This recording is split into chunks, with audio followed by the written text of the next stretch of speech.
جو بندہ رمضان کے مہینے میں روزہ نہیں رکھتا ہے، روزہ کی کیا اہمیت ہے؟ آئیے سنتے ہیں مفتی سلمان اجہری صاحب کیا فرما رہے اس کے بارے میں۔ ایک روزہ نہیں رکھنے کی سزا جو 600 سال جہنم میں جلنا۔ اس عظیم مہمان کے آنے سے پہلے اپنے گھر بار کو صحیح کر لو، تیاریاں ایسی کرو جیسے کسی مہمان کا استقبال ہو۔ رمضان کی تیاریوں میں گھروں کی صفائی صرف کچرے سے نہیں، غلاظتوں سے، گناہوں سے، عیاشیوں سے، آوارگیوں سے، ان تمام سے بچوں کو ٹائم ٹیبل بنا دو کہ بیٹا رمضان المبارکہ ہے، تمہاری یہ گیم کھیلنے کا وقت نہیں ہے، تمہاری یہ ٹی وی پر بیٹھنے کا وقت نہیں ہے، یہ سیریل اور فلموں کا وقت نہیں ہے، یہ سب چیزیں بند کرو۔ بچوں سے کہو کہ اللہ کا مہینہ آ رہا ہے، اس لیے کہ میرے آقا نے فرمایا قیامت کے دن جس کے خلاف رمضان کھڑا ہو گیا اسے جہنم میں جانے سے کوئی بچا نہیں سکے گا۔ یاد رکھو آپ، جس کے خلاف رمضان اور قرآن کھڑے ہو گئے حضور فرماتے ہیں اس کو دوزخ میں جانے سے کوئی بچا بھی نہیں پائے گا، اور جس کی شفاعت کے لیے کھڑے ہو گئے تو پھر وہ جنت میں جا کر رہے گا۔ جس کی حمایت میں یہ دونوں کھڑے ہو گئے، قرآن اور رمضان، اسی لیے قرآن اور رمضان کیسے خلاف کھڑا ہوگا؟ اللہ کی بارگاہ میں مقدمہ کرے گا کہ مولا میں اس کے گھر گیا تھا، اس نے میری بڑی بے حرمتی کی ہے، میں اس کے گھر گیا تھا تیرا مہمان بن کر، اس نے میری بہت توہین کی ہے۔ رمضان کے مہینے میں دن کے وقت کھانے پینے والے کے متعلق کہا گیا ہے ایک روزہ چھوڑنے کا عذاب 600 سال تک وہ دوزخ میں رہے گا۔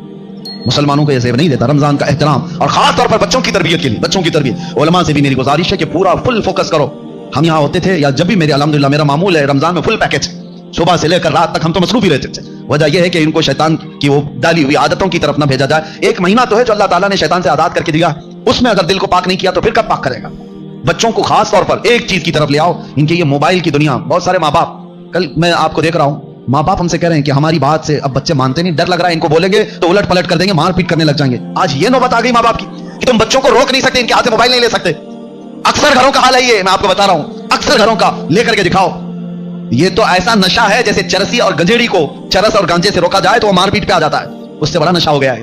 رمضان بہترین مہینہ ہے ان کی تربیت کے لیے، سب لوگ یہ عہد کرو، ان سے کہو ٹھیک ہے موبائل تمہارے ہاتھ میں رہے لیکن اللہ سے ڈرتے ہوئے کبھی بھی گندی تصویریں تو دور کی بات ہے، تمہیں گیم کھیلنے کی بھی اجازت نہیں ہے، اپنے آپ کو انٹرٹینمنٹ کے لیے، وقت ٹائم پاس کرنے کے لیے نہیں۔ اور اعتکاف میں جانے والے جو موبائل ان کے ساتھ اعتکاف کرتے ہیں وہ کیا بھلا اعتکاف کر رہے ہیں، ساری دنیا لے کر کے بیٹھتے ہیں۔